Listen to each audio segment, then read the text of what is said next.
The longer I homeschool, the more excited I get with each coming year to unpackage all of our new curriculum. Today's haul includes geography, history, math, and more from Amazon and masterbooks.com. Let's get started.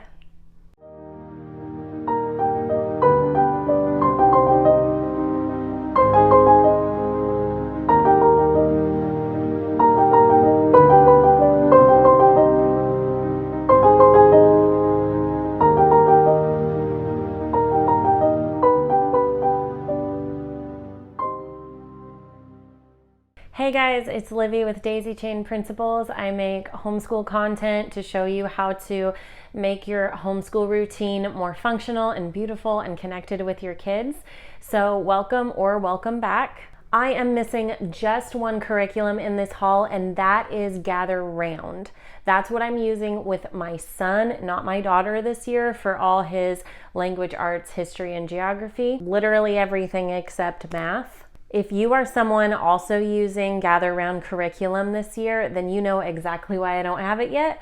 I ordered at the time of their back to school sale. It was 20% off back in June, and they got slammed with orders, I think, far beyond what they were prepared for. So I've been keeping track of their page where they show where they are in process with orders. Right now they are processing order 3,000 and something. I am order 5,000 and something, so I don't think it's coming anytime soon. We have material we still need to finish from last year, so we have plenty to keep us busy that we need to finish anyway before we were going to open Gather Round. I'm just hoping that they are able to ship it out soon because I am mega excited to open that curriculum for the first time. I've been itching to get my hands on it for a couple of years, but I needed to wait till we were at a certain point in our homeschool journey for us to be able to start it. There was just other curriculum I wanted them to finish up first, mainly all about reading. This is my first time in 4 years that I didn't order from All About Reading, and it's kind of bittersweet. I'm still taking my daughter through it. She has a couple more years to go to finish the All About Reading levels through. There's 4 or 5 if you include the pre-K. It is a very near and dear curriculum. It just really helped both of my kids get over the hump with their reading struggles. So she is just using used curriculum that I already have on hand from teaching her brother, and it'll be a sad day when she is through level 4 and I'm done using that curriculum altogether. So that being said, what do I have for you today? I have an Amazon haul with just this and that in it. Like there's no one thing, you know how it is. There's just like missing pieces you need for your homeschool year. You get it from Amazon. And then Master Books, we strictly use for math right now. That might change in high school, I don't know, but I really want to do math lessons for living education all through. Let's start with our math books. I've waited so many weeks to open this, and I just didn't want to wait on the Gather Round anymore because we're already on back to school week for most people. So I wanted to get my unboxing videos rolling. I need scissors.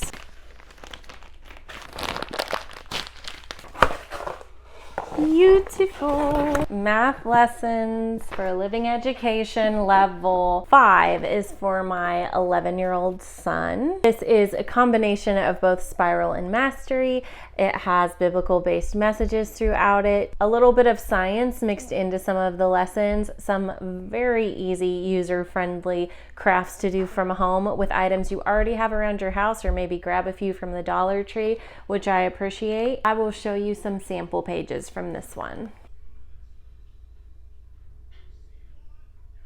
You can pause it if you need.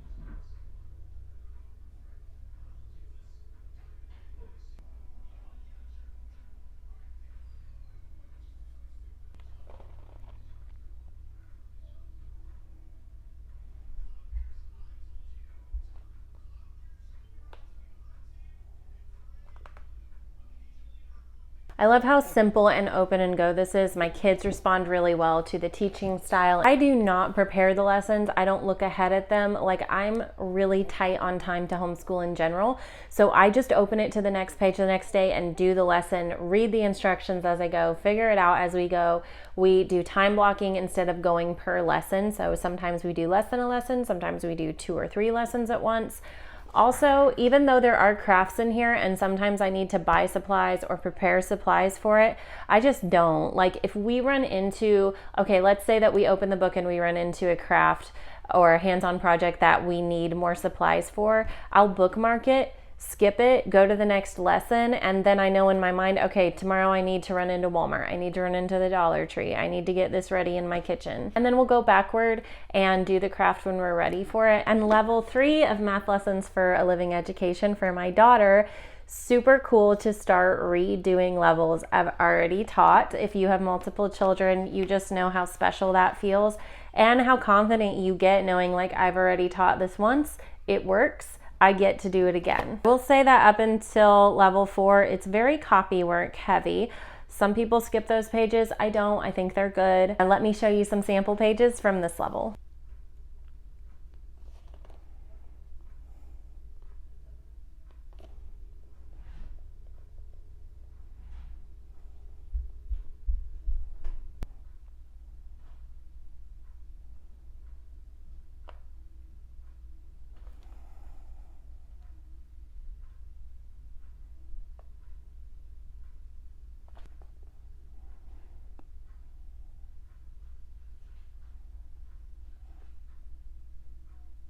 This is also a binder type curriculum with like the tear out pages. That's not my preference, and that it doesn't matter. It's really just personal preference. I love spiral bound because I feel like it's already like put away for me. I just keep it in the form it already is. But for this, it is already hole punched all the way through. So I could literally just put this whole book inside a binder. I don't do that because it won't stay open that way. Like when I lay it on the table, it automatically shuts.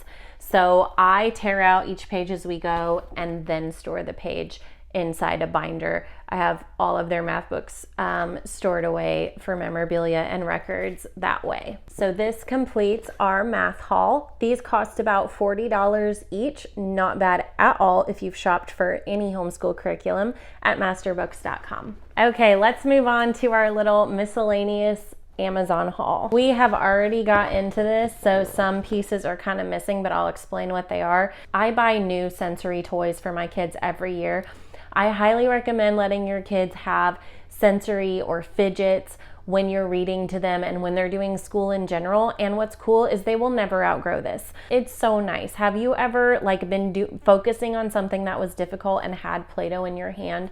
It helps so much. Like you never outgrow the need for that or never outgrow being able to benefit from that. Just a couple items I added to our collection. I add just a tiny bit to it every year. This kind of doesn't fit into either. It just has to do with learning in general, but I got the kids these book lights. They're so nice. They are in my Amazon store. I will link them below. My kids are allowed to read if they're in bed, they can't sleep, whatever, and they definitely do every single night, especially my son. These are LED lights and they're so nice and adjustable. They just clip onto the back of the book so they don't have to hold a flashlight while they're reading. They've already taken them out because they've been using them like crazy. We more than get our money's worth out of them. I just bought 2 extra fidgets this year. I'll show you what they are. I knew the kids wanted stress balls. It's surprisingly hard to find good stress balls. I feel like they pop really easily. They're real watery and thin. They collect dirt very easily. I looked around for a little while and got these little guys and they're so much better. I want to buy like 2 more boxes of them. A few are already missing because me and both the kids, like all 3 of us, have been using them. I'll open one and show you. It almost has kind of this memory foam effect to it where the imprints stay a little bit as you play with it. And it has this soft, squishy, kind of thick feel. We're definitely using them and I want like a million more. Here's what the box looks like, but of course I'll link it below too. I'm gonna link everything below. Okay, and the other fidget I got, I thought these were so cute. They are little keychain pea pods. If you've ever taken your kid to any kind of indoor sensory play thing, which I love that those are becoming more popular, you've probably seen fidgets like this spread throughout, but I love them too. You squeeze and it's attached though, so like it goes back in. You just squeeze these little peas out of the pea pod. It's so cute and so fun. And it's a keychain so they can have some on their backpacks. I have a whole bag of a bunch of them now. And then the only other thing in my Amazon haul are a few books we got. I bought 3 because they weren't available at the library. Also because one is a Bible study. We're gonna do this for a year, so I need to really own it, not rent it from the library. But there's 3 others that I just decided to rent from the library just to cut back on costs a little bit. The library is amazing. You can get any book you want, almost any book you want, totally for free, like unlimited knowledge, thousands and thousands of books for free. Use it. Don't look for excuses to buy books necessarily. The library is this beautiful, very underappreciated thing in our generation, I feel like. Anyway, let's look at what I did buy. I already showed you this, so let's start with that. The Bible Recap by Tara Lee Cobble is what I use for my personal Bible study in the morning. She just released the Bible Recap for Kids.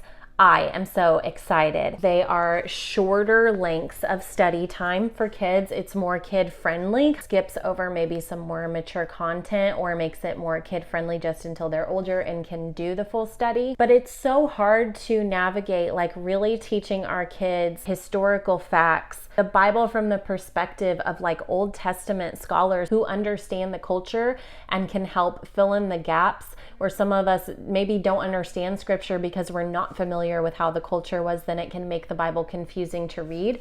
This breaks it down in a way that is kid friendly, and all of us, myself included, are going to benefit from that. It is designed to take you through the Bible in a year. I don't worry about that. We do school 4 days a week, so we will read this 4 days a week, and we get to the end when we get to it. And then probably in high school, I will move my kids to the adult version of the Bible Recap, and we'll do that as a family. I'm thinking one day of study will take 15 to 20 minutes in this, which is just perfect. So at the top, you can see this is the chapters in the Bible you're supposed to be reading that day. And then this is the study, the narrative to go along with it that you'll read afterward.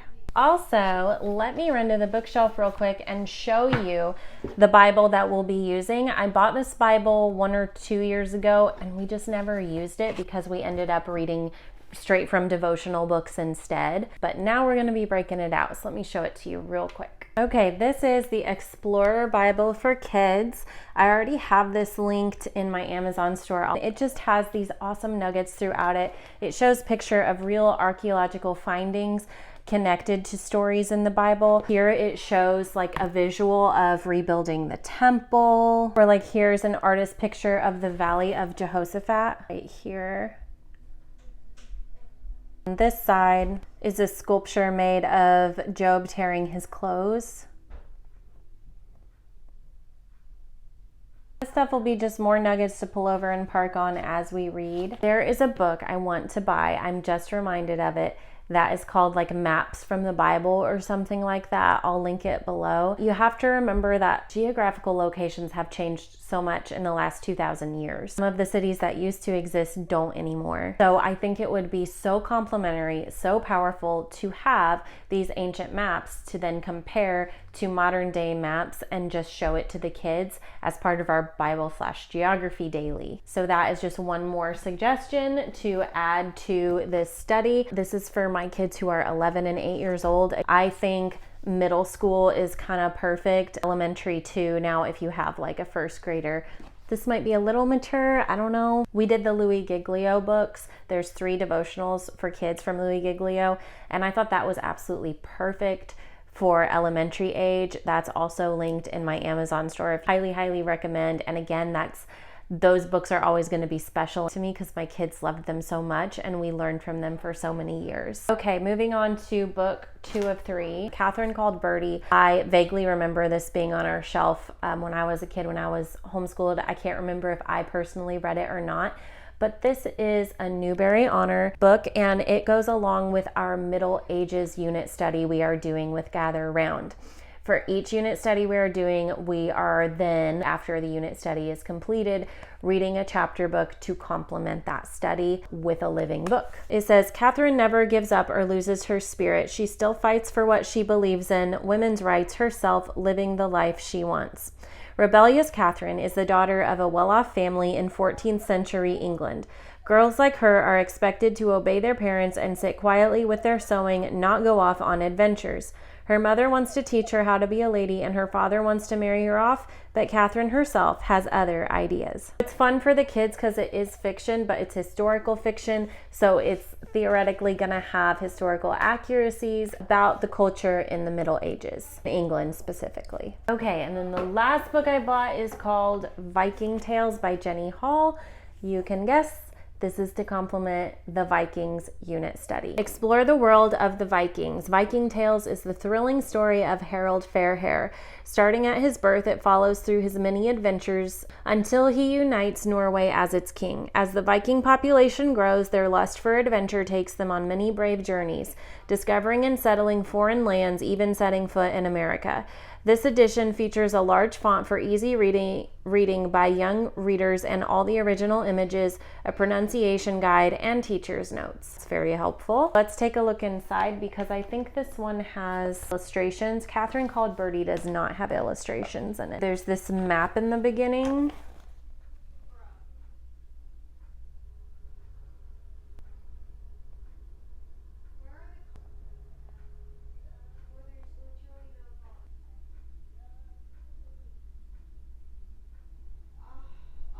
The other books which I'll be getting from the library are Heidi for our Europe unit study, Who Was Mozart for our artist study. This happens every time I film over here by the keyboard. And a kid's version of War of the Worlds for our space study. We're also doing a movie to complement every study with themed snacks. I'm so excited to share that with you guys as we do them.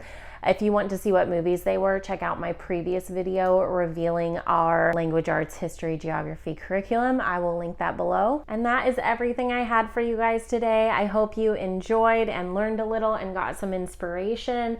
If you enjoyed it, be sure to click the subscribe button below so you don't miss any videos. And I will see you guys next time. Happy homeschooling.